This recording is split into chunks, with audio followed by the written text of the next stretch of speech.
Children, in this video, we will cover question and answer and some other exercise from the chapter Clothes Line, Class 6, Maharashtra book. Question number 1. Read the poem aloud. Recite any stanza of your choice from memory. तो बच्चों, इस question में आपको क्या करना है, इसमें आपको पोएम को लाउडली पढ़ना है और जो भी स्टैंजा आपको पोएम का पसंद आया है उसको रिसाइट करना है अपनी मेमोरी के लिए। और बच्चों, पोएम का एक्सप्लेनेशन मैंने डिस्क्रिप्शन बॉक्स में दिया है। Question number 2. Answer the following questions with reference to the poem. तो बच्चों, यहाँ पे हमें कुछ क्वेश्चंस दिए हैं और हमें उनके आंसर्स देने हैं पोएम से रेफरेंस करके। Question number A. What is described in the poem. तो क्वेश्चन नंबर ए में पूछा गया है कि पोएम के अंदर क्या डिस्क्राइब किया गया है। Answer. The struggle of a handkerchief to free herself from the clothes line is described in the poem। तो इस पूरी पोएम के अंदर एक हैंकरचीफ, एक रुमाल की स्ट्रगल को, कोशिश को बताया गया है कि वो कैसे क्लोथ लाइन से अपने आप को फ्री करती है। Question number b. What are the clothes compare to, give two examples. तो बच्चों, इस क्वेश्चन में हमें ये बताना है कि जो क्लोथ्स हैं, कपड़े हैं, उन्हें किन के साथ कंपेयर किया गया है, 2 एग्जाम्पल दे के। Answer. The clothes compared to 1. Restless horse that leap and prance. 2. Fairy tale witches who dance wildly. Answer में बच्चों जिन 2 चीज़ों के साथ क्लोथ्स को कंपेयर किया गया है वो पहला है रेस्टलेस हॉर्सेस, तो मतलब जो बेचैन घोड़े हैं जो इधर से उधर कूद रहे हैं, छलांग लगा रहे हैं। लीप मीन्स छलांग लगाना, प्रैंस मीन्स इधर उधर कूदना, छलांग लगाना। सेकेंड से जो चीज़ें जिससे कंपेयर किया गया है वो है जो फेरी टेल्स की स्टोरीज होती हैं, उसमें जो विचेस, जो चुड़ैल होती हैं, हु डांस वाइल्डली, जो बहुत बेहोशी से, बहुत वाइल्डली तरीके से डांस करती हैं। तो इन दोनों चीज़ों के साथ क्लोथ्स को कंपेयर किया गया है। Number c. What do restive horses do. तो बच्चों, क्वेश्चन नंबर सी में पूछा गया है जो रेस्टिव, बेचैन घोड़े होते हैं वो क्या करते हैं। Answer. The restive horses creep and prance, which means they dance in lively manner and walk with bouncy steps। तो क्या करते हैं जो बेचैन घोड़े होते हैं बच्चों, वो क्या करते हैं, वो इधर उधर छलांग लगाते हैं, कूदते हैं, डांस करते हैं और कूद कूद के चलते हैं। Question number D. What do fairy tale witches do. तो बच्चों, क्वेश्चन नंबर डी में पूछा गया है जो फेरी टेल की बुक्स में विचेस होती हैं वो क्या करती हैं। Answer. The fairy tale witches dance wildly.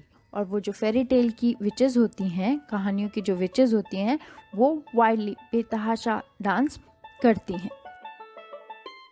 Number E. What did one of the fluttering creatures do. तो बच्चों, क्वेश्चन नंबर ई में पूछा गया है फटरिंग मीन्स लहराना, फड़फड़ाना, और क्रिएचर्स मीन्स प्राणी, जीव। तो जो लहराते फड़फड़ाते प्राणी होते हैं वो क्या करते हैं। Answer. One of the fluttering creatures danced excitedly until she was free. She then flew away like a bird, leaving the clothes line behind her। तो बच्चों, जो फड़फड़ाते लहराते क्रिएचर्स होते हैं वो क्या करते हैं, वो बहुत उत्साह से डांस करते हैं जब तक वो फ्री नहीं हो जाते।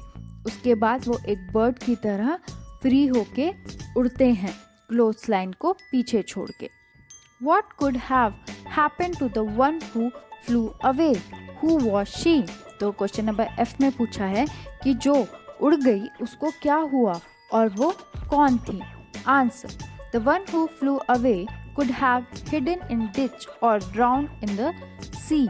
She was the poet's handkerchief। तो आंसर है कि जो उड़ गई वो या तो खाई में छुप गई या समुद्र में डूब गई, और वो कौन थी, वो पोएट की हैंकरचिफ, रुमाल थी।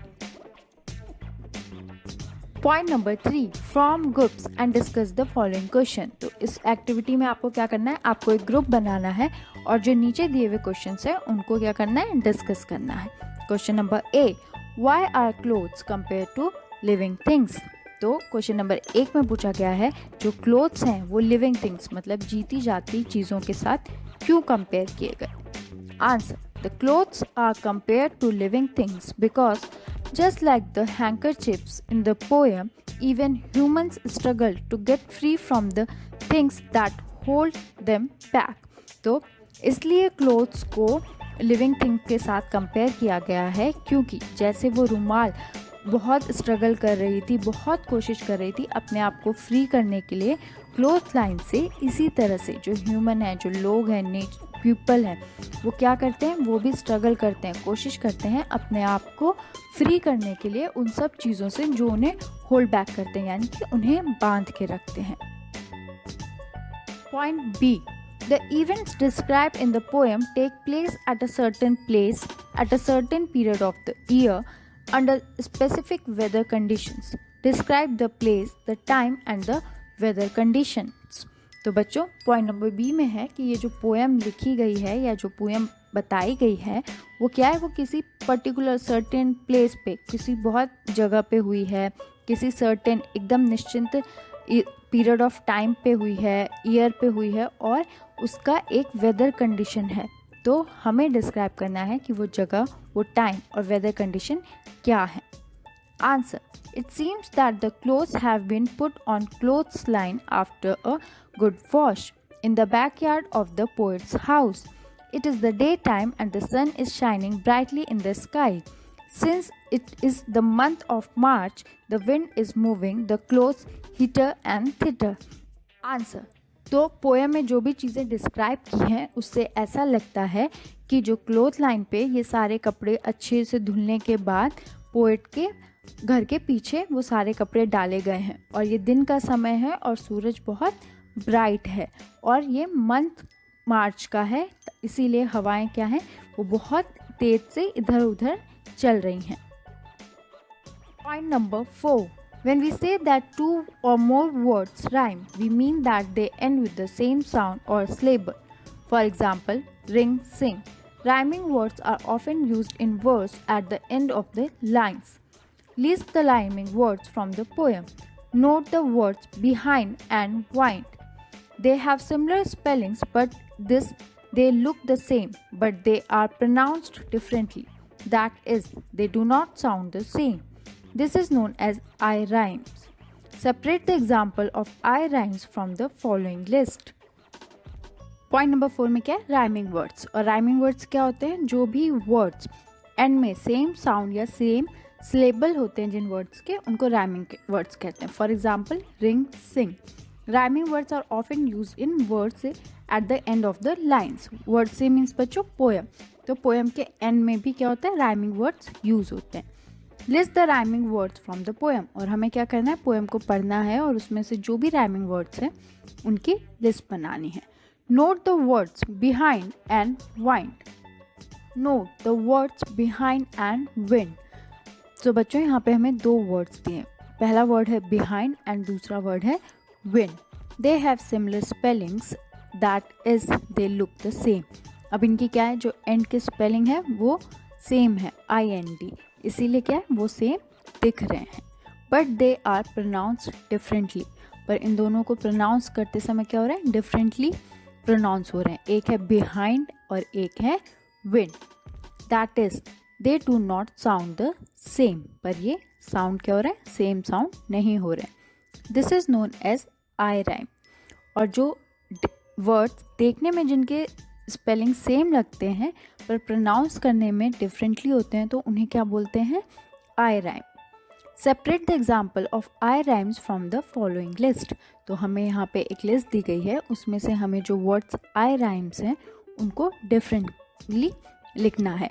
आई राइम्स बच्चों वो वर्ड्स हुए जो देखने में जिनकी स्पेलिंग सेम लगेगी, बट जब हम उनको प्रोनाउंस करेंगे तो वो बहुत डिफरेंट लगेगी। Rhyming words from the poem are row, go, foe, snow, prance, dance, sun, fun, be, see।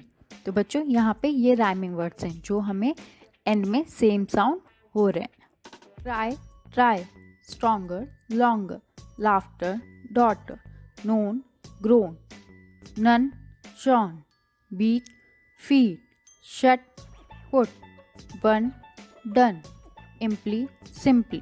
Choose the rhyme words। तो बच्चों हमें ये जो वर्ड्स दिए गए हैं इनमें से हमें आई राइमिंग वर्ड्स को चूज़ करना है और लिखना है। अब बच्चों दिए हुए वर्ड्स में से आई राइम वर्ड्स हैं nun, shun, shut, put, imply, simply. तो बच्चों इनके जो लास्ट के वर्ड्स हैं वो क्या हैं, वो सेम हैं बट ये प्रोनाउंस डिफरेंटली हो रहे हैं। Point 5. List all the phrases from the poem in which two or more words are joined with and. तो बच्चों पॉइंट 5 में क्या करना है कि हमें फेजेस ढूंढने हैं, हमें मुहावरे ढूंढने हैं जो दो वर्ड्स ज्वाइन हुए होंगे जिसमें and यूज होगा। Answer, the phrases from the poem in which two or more words are joined with and are heater, theater, to and for, keeper and prance, siver and skip, flipping and flapping and flopping। सो बच्चों अगर आप इस पूरे जो भी मैंने phases लिखे हैं उनमें देखोगे दो वर्ड्स के बीच में क्या यूज़ हुआ है, एंड। इसी तरह से आप पोएम को पढ़ो, अगर आपको और कोई वर्ड्स में दो वर्ड्स मिलते हैं जिनमें बीच में एंड यूज़ हुआ है आप उन्हें भी लिख सकते हो। Point 6. Form groups and discuss what must have happened to the handkerchief. Write the story in your own words. तो आपको पॉइंट नंबर 6 में क्या करना है, आपको एक ग्रुप बनाना है, ठीक है, और आपको ये डिस्कस करना है कि जो वो रुमाल थी अब वो वहाँ से उड़ गई, क्लोथ लाइन से उड़ गई और अब उसको क्या हुआ होगा, और उसके बाद आपको एक स्टोरी लिखनी है अपने वर्ड्स में। मैंने यहाँ पे एक स्टोरी लिखी है अपने वर्ड्स में, आप अपने हिसाब से भी अपनी स्टोरी लिख सकते हो अपने फ्रेंड्स के साथ डिस्कस करके।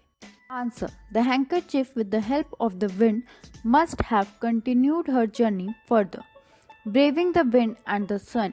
She must have taken rest occasionally on tree tops and rooftops. Her journey must have to come to an end only with the arrival of the rains. The mighty rains must have not allowed it to fly. It must be patiently waiting for the rains to go and the sun to shine that would bring back the breeze so it could once again fly in the sky. Answer है बच्चों कि जो रुमाल है वो wind की help से बहुत दूर तक उड़ गई होगी और उसकी जो जर्नी है, जो यात्रा है, वो अभी भी कंटिन्यू होगी। Braving the wind and the sun she must have taken rest occasionally on tree tops and roof tops. और क्या है कि वो सूरज का सामना करते हुए हवाओं के बीच में से उड़ते हुए उसने कहीं कहीं पे रेस्ट भी किया होगा। कहाँ कहाँ किया होगा, पेड़ों के ऊपर, छतों के ऊपर उसने अपने आप को आराम दिया होगा। Her journey must have come to an end only with the arrival of the rains. तो जो रुमाल है उसकी जो यात्रा है, जो वो इधर उधर जा रही है हवाओं के हेल्प से, वो कब एंड होगी, जब बारिश आएगी। The mighty rains must have not allowed it to fly. और जब रेन होगी, बारिश होगी, तो क्या होगा कि उसकी वजह से वो उड़ नहीं पाएगी। आपने देखा है बारिश होगी तो क्या होगा, रुमाल गीली हो जाएगी तो वो हवा में ऊपर उड़ नहीं पाएगी। It must be patiently waiting for the rains to go and the sun to shine. और उसके बाद क्या होगी, जब बारिशें आ जाएंगी, बूंदें पड़ने लगेंगी, तो रुमाल क्या करेगी, वो वेट करेगी धैर्य के साथ। पेशेंटली मीन्स धैर्य के साथ वेट करेगी कि बारिश कब वापस जाए और फिर कब सन, सूरज बाहर निकले, शाइन करे। That would bring the breeze so it could once again fly high in the sky. तो वो वेट करेगी कि कब सूरज बाहर निकले, हवाएं चलें, फिर वो वेट करेगी कि फिर मैं कब दोबारा हवाओं में ऊपर उड़ सकूं, बादलों में। Point number 7, wash your handkerchief clean, hang it with a peg to dry in the wind, watch how it flutters. अब पॉइंट नंबर 7 में आपको क्या करना है, आपको अपनी हैंकी को धोना है साफ तरीके से और उसे क्लोथ लाइन में डाल के पिन लगा देनी है। पेग मीन्स पिन, जो आपने देखिए घरों में होती है, जिससे कपड़े के ऊपर लगाया जाता है, उससे उसको सिक्योर कर देना है। और फिर आपको ये देखना है कि आपकी जो हैंकरचीफ है वो कैसे हवाओं में फ्लटर करती है, उड़ती है, उछलती है, क्या करती है। Number 8, complete the following comparison. तो यहाँ पे हमें कुछ कंपैरिजन करने हैं, ठीक है। ऑलरेडी हमें एक चीज़ दी है, हमें उसके बदले में कंपेयर करके दूसरी चीज़ लिखनी है। फर्स्ट है as white as green as red as as blue as black as bright as। तो अगर आप ऐसे कंपेयर कर रहे हो कि अगर कोई वाइट चीज़ है तो वो किसकी तरह वाइट है, अगर कोई ब्लैक है तो वो किसकी तरह ब्लैक है। Answer as white as snow, वो कैसा वाइट है, स्नो की तरह, बर्फ़ की तरह वाइट है। आप कोई और भी चीज़ लिख सकते हो जो आपको बहुत वाइट लगती है, जैसे as white as chalk, chalk आपकी वाइट होती है। तो इसी तरह से आप भी अपना लिख सकते हो, आपको जो भी कंपेयर में ठीक लगे। As green as grass, grass की तरह green. As red as blood, जैसे लाल ब्लड होता है उतना red. As blue as sky, sky की तरह blue. As black as coal, जो कोल है, कोयला है, उसकी तरह काला। एज ब्राइट एज सन, उतना चमकदार, उतना ब्राइट जैसे सूरज है। तो आप कुछ भी लिख सकते हो, जैसे आप ये भी कर सकते हो as black as hair. Point A, rewrite this comparisons using the comparative degree. अब कंपैरेटिव डिग्री में आपको क्या करना है, यहाँ पे दोनों चीज़ों को एक दूसरे से कंपेयर करना है।